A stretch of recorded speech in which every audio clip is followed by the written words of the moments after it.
In a game that had numerous momentum shifts, New Zealand were able to withstand the pressure of bowling in the slog overs to chart the home team's series-clinching 4-run victory in the third and final T20I against India.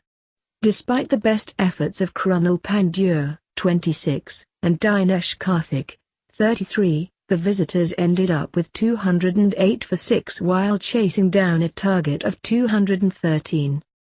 With 5 overs to go, the visitors needed an imposing 68. However, the duo of Karthik and Krunal joined hands to lift the side. Karthik, who replaced MS Dhoni at the crease, started his innings on the right note by pulling Daryl Mitchell for a 6. It was in the 18th over of the innings when India clawed their way back into the game, with Krunal taking a heavy toll on Tim Southee.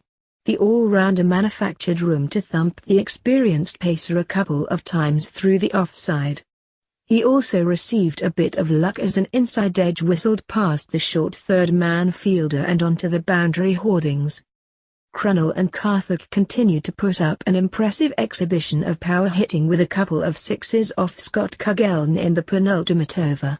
In the last over bowled by Southee, the tourists required 16.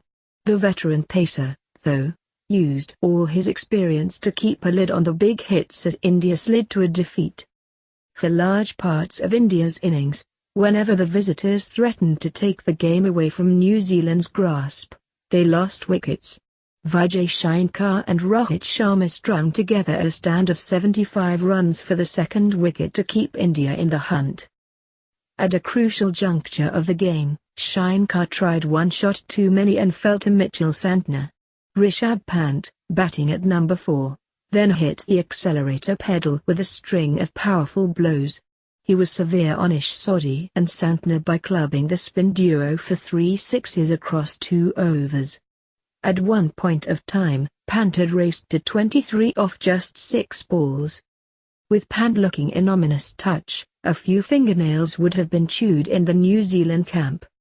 However, Mitchell and Blair Tickner mixed up their pace well to pull things, and that eventually led to the wicket of Pant. The wicket-keeper batsman could only slog a low full toss from the debutant Tickner straight to Kane Williamson at mid-wicket. Rohit, who struggled to up the ante, was dislodged by Mitchell as India dipped further. Karthik and Krunal tried to revive India's chase, but they had too much to do. A large share of the credit has to go to New Zealand's bowlers for the win. The wicket was flat, and to make matters worse for the bowlers, dew settled in during India's innings. Earlier, Colin Munro explored all corners of the ground to compose a scintillating 40-ball 72 and set the platform for a massive total.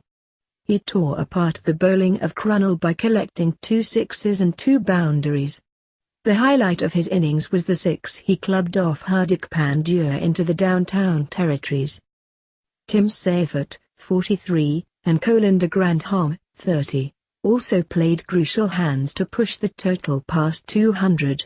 Kuldeep Yadav was the lone bowler from the Indian side who troubled the hosts and returned impressive figures of 2 for 26 from his quota of 4 overs. Meanwhile, the Indian camp would ponder about their lackluster fielding following the end of their 10-series unbeaten streak in the shortest format, 9 wins and a draw. The point was evidenced by Khalil Ahmed fluffing a sitter on the onside to give Munro a reprieve off Hardik. Alongside the drop catch, there were also quite a few fumbles and misfields.